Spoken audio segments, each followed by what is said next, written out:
5, 4, 3, 2, 1. You're listening to Racing World, brought to you by Perspective Group. It's your motorsport podcast show in conjunction with Race Control Magazine. Well, welcome to another edition of Racing World. Two big events to talk about today, the Bathurst 1000 and, of course, the Formula One Grand Prix in Saudi. Both had their moments, that's for sure. There's just so much to talk about. So Bob's joining me in just a moment. Don't forget, too, if you live in the New Zealand area or you're living in the States, you want to check out Speedway Racing, it's available through westernsprings.com, so wsspeedway.com this weekend for a behind closed doors COVID Cup, never to be repeated again for sprint cars and midgets. So it's one to check out. And we'll be doing a review of that next week in the show as well. In the meantime, let's get to Bob and talk about Bathurst and F1. Well, Mr. Bob, another week. You're another little box, but we're 1 week closer to doing this show with each other. That's coming very soon. What an amazing weekend, eh? A whole day in front of the TV for Bathurst, and pretty much a whole morning catching up with the Grand Prix. So let's start with Bathurst. What do we make of the Bathurst 2021 edition? Well, it was 5 days of Bathurst, basically. Well, no, you could take 6 days of Bathurst because it started on Monday. Yes. So, yeah, and when we get to the Grand Prix, it'll feel like 6 days of Jeddah as well, but still. Bathurst, I really enjoyed it. I love that race. I mean, there was so much to take in over the week that it was, well, there was just so much to take in. Yeah. Something was happening all the time. I don't know where to start. Scafey does annoy me with his screaming, a bit like David Croft, really, but Crofty on Formula One. But one thing he says is true. That track is up with the best in the world for racing. Yeah. I mean, it is just an amazing track. As is normal, as was said, after lap 100, then the race began. It's a bit like the Indy 500, David. You know, you and I know. That's what we talked about. It's 500 miles of a race, but 400 miles of positioning and 100 miles of racing, and that's pretty much the same as it was with supercars over the weekend. And it always throws up exciting last few laps, always. Yeah. As it did this time with Shane and his chase from Chaz Mostert and Lee Holdsworth, who I've got to say, and I know the car, if you've got a perfect car there and it's working well, it does reflect well on the driver, but those two drivers drove incredibly well. They really did, especially Lee Holdsworth, for somebody who's not been in the car that much. So, I thought it was a magnificent race. I mean, there's lots of people that bitch and moan about it all being, and we've talked about it before, David, all the cars are the same and all that sort of stuff. I don't give a damn. That was racing at its best, I thought. Yeah, it was out and out racing. I think the thing that impressed me the most over it, having caught bits of it across, the numerous days that it was on, as opposed to other editions of the Great Race, was the depth and the support program, and the fact that we had S5000 there, Carrera Cup, the development series at its various levels, Toyota 86 there. For the first time, I think, in Bathurst history, it was a full race program of other events as well as supercar. And I think that some of that is the byproduct of COVID because of the condensing of calendars and bits and pieces. But to me, it actually really made the event because there was some decent stuff happening out on track across all those categories. Yeah, you could turn for the 6 days, you could turn the TV on almost at any time of day, as long as they were racing. And there was something happening. There was something going on. There was a practice or a qualifying one, and then the races were interspersed with some qualifying and all that sort of thing. One good thing I've got to say, though, is leave Bathurst to things with roofs on. I don't think you should be sending kids in Formula 5000 cars up there. I do think they should be on a different track because I don't think we had a race of 5000s that went the whole race without an interruption or an early conclusion or a red flag or whatever it was. Yeah. And some of those accidents were big. They could have resulted in all sorts of things happening. And the majority of those drivers are young drivers trying to make their mark, not in a 5000 car, not on. It's not the time and place for that sort of thing. There are better places for that, Phillip Island or Sandown or Queensland Raceway or wherever, but not Bathurst. Well, I thought the Kiwis overall, obviously Shane was the pick of the crop. Fabian had problems with air jacks and all sorts of things. Pretty average weekend from Andre Heimgartner, very average weekend from Chris Pither. There was nothing really to rave about there, but the depth in the race, I think the standout to me was how well the Erebus cars ran. Sure, there was the post-qualifying or post-top 10 shootout dispute over the weight of the doors. Let's just put that to one side. I was just really impressed by both Kostecki and Will Brown on how they ran those cars, and for Betty Flamenco and the Erebus team. I think they're in the game, they're not that far away from it, and they're a big threat to teams like, Dick Johnson Racing now. And that's can only be good for the series, and that's the sort of thing the series needs. No, I agree. That's the first time I've heard her called Betty Flamenco, by the way. I think it's Flamenco, but there you go. Big Betty. But those cars were quick all the way through the whole Eastern weekend. Creek, Sydney Motorsport Park as well. So the whole weekend they were fantastic. As the Kiwis go in the race, they all did a good job, I think. Chris Pither did a good job after he hit the wall. Then he was pretty solid for the rest of the weekend. Yeah. In fact, he was as good as Jones, I think, most of the time. Going on to other categories, Matt Payne had a very, shall we call it an involved weekend? Yeah. He was involved at starting on the front, stalling, having a major accident, all sorts of things. Over the 2-week period, if you take in Sydney Motorsport Park as well, he was involved in all sorts of things, and Bathurst kind of crystallised that all in one go. He was either, he was just involved in all sorts that was happening. Callum Hedge, also in there, he had a very solid weekend as well, I think. And young lady Stewart, she did a good enough job to get a toe in the water, I think, to understand what it's all about. So Earl Bamber Motorsport, I think they did okay. Pretty well. Generally. And you have a Kiwi connection there with Andy McElroy running all of his cars under the McElroy banner. They did pretty well. So I think at the end of the day, even though we talked about it quite a bit, the heat factor didn't come into play. There was really no talk of that whatsoever. It was a fairly overcast sort of day. So it was ideal for racing, especially at that level. And we saw a race that did everything that it normally does. It had some interest at the start, the yellows in the middle, the animal walking across the track, and the finish of the race. And that's pretty much what we've seen in the past. Like Kangaroo Wallaby and Echidna, all sorts of stuff. It had 6 hours of full-on entertainment on the highest order. And it's true. When I heard halfway through the race, toward the end of the race, I don't know if it was who said it. Anyway, somebody said, whoever comes second at Bathurst, you never remember them. And when we were starting this, I thought this morning, Christ, who did come second? I had to actually think that it was Cam Waters and James Moffat, who actually did a really good job.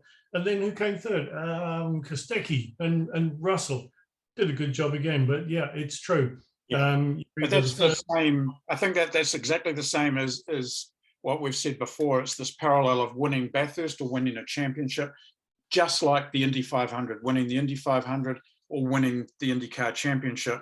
And equally, who came second at Indy this year? Can you remember? Because I can't, and I follow IndyCar.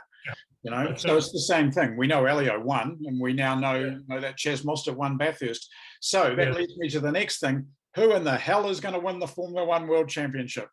Yeah, well, I don't know. Just before we leave that, I've got to say, I thought Shane Van Gisbergen drove his butt off that over the weekend, and I think he did incredibly well. Tander did a good job too. Who's going to win it? I've got no idea. I've got all sorts.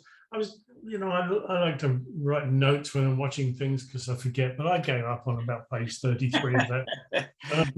I've got to say I prefer another driver or team to win the championship than Mercedes and Lewis Hamilton. It'll be good for Formula One. It would be good for Formula One for the sake of Formula One. Do we need it to be Red Bull? Yeah, but not winning it in the fashion that the Red Bull team or Verstappen are displaying. That was as ugly a race as I've ever seen. In fact, I can't think of another race that comes close, even the Senna Prost era, which, similar things happened.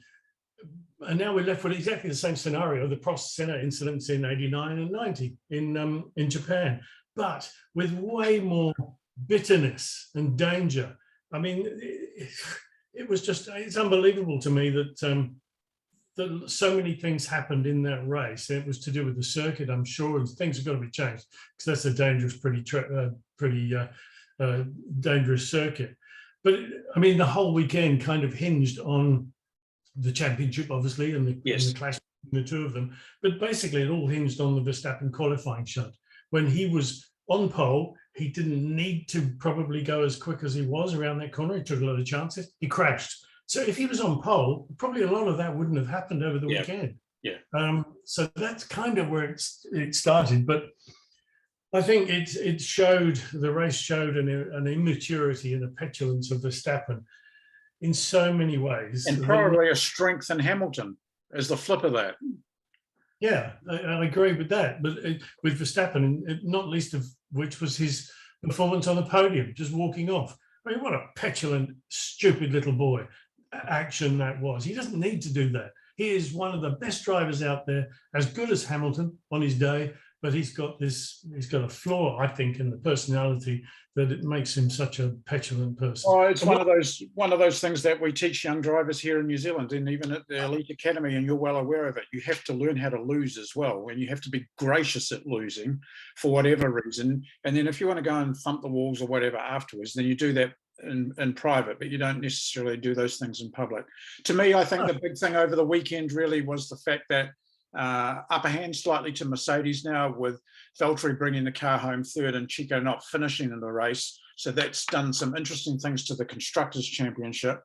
And then if you do look at the head-to-head battle between Lewis and Max now going into this final round, I can't work out the combination if it was to get tied, but let's just assume it was. Max would still win because he's won more Grand Prix this year.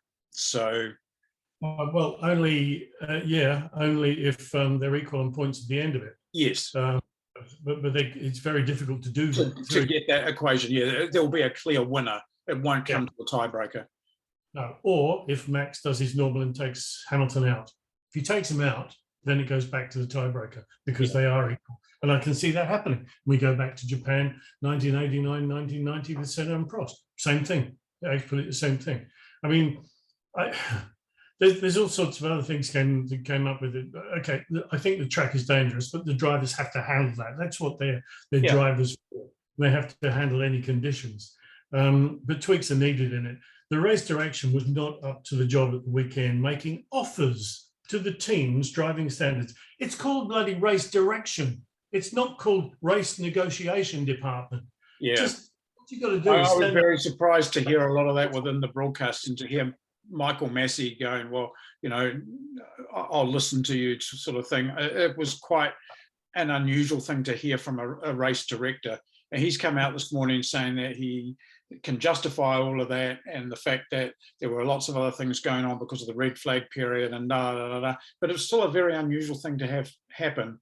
That was one of the things. I think the other thing that stood out in my mind, which showed you the length of the circuit, was when you heard many comments over the weekend referring to turn 22. It's like, holy heck, we're up to turn 22. It's a big track with a lot of turns, but it does need improvement. I watched a time lapse, I think on Saturday, of the 8 months that's gone from being a bare piece of landfill to where it is now. And credit to the Saudis for pulling it off. Sure, they only just got there. And I think by the time the calendar, by the time they return next year in the first quarter of 2022, it will be a vastly different circuit to what we saw over the weekend. Yeah, I agree. I hope it is. I hope it is, because I think it's got the possibility of being a great circuit, as Damon Hill said after the race. They have got quite a lot of desert there. Okay, that was wrong. It's the sea one side and the city the other. But nonetheless, why didn't they could do it there? It was all done. Once again, it's a Tilke circuit, and Tilke has not always been the best designer of circuits for racing. Okay, it was a good one for racing, but it was dangerous as well. I think it was too dangerous, and that was shown that it was too dangerous in the number of two reds and virtual safety cars and all that sort of stuff. Well, again. there's very, very, very limited runoff areas as well. So you tag the wall and the car stops there, as it did with, George Russell and Checo and everything else. And then it takes time to clean it up. And you can't run that even under safety cars. So you're forced into a red period. And that changes the momentum of the race. It changes the dynamic of the race. It does mean you can do a tyre change under a red. There's lots of things that come into play. Okay. But, well, you brought that up as well, but I do agree with Lando Norris that on the red flag tyre change rule, it needs to be, I think it's wrong, completely wrong, because you should you do the restart as you finish the. Yes, I agree. So what it needs to be, in my opinion, the rule needs to be you can come in because some tyres will be cut or damaged from debris on the track if there's a red flag. So I do agree that you can change your tyres, and any car can change the tyres, but those cars then have to leave the pit lane when the other cars have left the pit lane, thereby putting them at the back of the pack. Yeah. So your penalty. It doesn't become a race strategy. It's part of the race. So you don't bank on the red for doing a tyre change. I agree with Lando Norris that it unfairly disadvantages various drivers. I'm not saying that because of Hamilton or whatever, but the concept of it is wrong. Yep, change your tyres, no problem, but you leave the pit lane after the other cars have left the pit lane and you catch up to the back of the pack and off you go. So, it's, but once again, and I know it's a little pet hate of mine, Horner and Marco rise to the occasion with innuendo and more blinkers on their bloody one eyes than the horses are in the Grand National. Marco saying, of course, Verstappen didn't brake. There was no braking. Yes, there was. They proved it. It's 2.4 Gs of braking. That is a lot of braking. That is a lot of braking. You try that on the motorway, half a G, and see what happens behind you. That was ridiculous. And then, what's his name, Horner, saying, talking about the gap back to Hamilton. Well, that was explained 3 times. There is no... what do they call it? It was a formation lap after a red flag. It does not matter. The same rules don't apply. Yeah, Hamilton knew that. He could do that. It's up to Verstappen to rush away at the front, wasn't it? It was more race smarts from Lewis, and then he carried on driving very well with that damaged front wing as well, because I thought that could have been a bit of a game set match, but it didn't. On a positive note, out of the weekend, very, very good to see Marcus Armstrong on the top step of the podium in the F2 race. Yeah, and behind Liam Lawson as well. Kiwi 1-2, fantastic. He won 2, and really, if you think about Formula 2 after that, that was about it, to be honest. Because yes, it was. The rest of it, I think, was pretty rubbish. And then there was, just like everything else, there was red flags. Unfortunately, the Kiwi boys, that was the only race they really featured in, because then they didn't do so well in the others. But again, some of that is to blame of the circuit. Some of it was just stupid driving as well, very stupid driving. Yeah, it was. Contracts are signed for next year, so it's gone out the door. Sorry, say again? A lot of those drivers have signed contracts for next year, so the mentality's gone out the door. Yeah, maybe, hopefully so. Well, they've got 1 race left next weekend, and then look after that race, because Liam Lawson has got a young driver test in Formula 1 car, which is pretty damn good, to be honest, when you think, 3 years ago or whatever it was, he was here doing TRS and stuff. So yeah, so that's pretty good indeed. But I just hope the last race of the season for both F2 and F1 is a race to remember, and not for all the wrong reasons like we had this weekend, because it was ugly. It was very few people came out of that race with pride. I think the Bottas and Ocon battle, that was pretty good, because I think Ocon, they drove hard, but he didn't get it. Simple as that. Then Ricciardo, he kind of got himself in a good position, but that was by dint of the pit stop, to be honest. So yeah, there were a few guys that helped their case, and there's a few guys that didn't help their case over the weekend. But now what we do, we have it as the World Championship between drivers is equal. Verstappen has a slight head on it. If he takes Hamilton out, he wins. That's all there is to it. On the Constructors' Championship, Mercedes have a reasonable edge on that now. So yeah, we'll just see how it all pans out. But yeah, we'll have to see. Simple as that. Yeah, and then just in another little bit of news that I got an email this morning turning our attention to stateside and IndyCar for a minute. Jimmy Vass has announced that he's formally splitting with Dale Coyne Racing under the association that they had for the last quite a few years now with Vass O'Sullivan with Coyne Racing. They're going to go and do their own thing. And Dale Coyne has already got several partnerships in mind. So they seem to be, as always, the hot ticket seats to get for 2022 in IndyCar, and Shank Racing already talking about expanding possibly to 3 cars, bearing in mind they've only just gone to 2 and now they're talking about 3, and they're testing a couple of young Formula E drivers, ex-Mercedes, in the coming days in the southern parts of the States where it's still warm enough to be able to do that. So there's some interest going on there, and it's certainly not done and dusted yet. And Elio unveils the ticket for next year's 106 running of the Indy 500 soon. And then one that you'll really love, Tony Kanaan came out midweek saying he's not quite done yet, and he intends to be around a little longer. So the farewell tour for TK continues even more. Another farewell tour. And to add to all that, McLaren took a controlling interest in the team that they're involved in anyway. With Sam Smith. With your news with Jimmy Vasser, all that says to me is that there are more teams or more people splitting into teams, therefore more cars, therefore more drivers. Therefore, it's going to get a bit crowded on some of those tracks if they try and run all those drivers. It ain't going to work. We're already doing something about qualifying. Only time we're going to see it come, we'll see it maybe at some circuits, and obviously, as I've talked about before, you can't do it in Toronto. There's a limit to how many cars the pit lane can handle there, and some of the other circuits. But I really think maybe what some of this bodes to is that we're going to see a good level of entries for Indy in May. And bearing in mind, this will potentially be the first one with an open crowd. So I would expect that to almost be a sellout. I really do. I think there's some good things coming there. So, and the season kicks off again in February. It's not that far away. Here we are talking about this season, and that one's just around the corner already. Well, supercars kick off again in March, and it's confirmed for Pukekohe next year as well. So that's a good thing.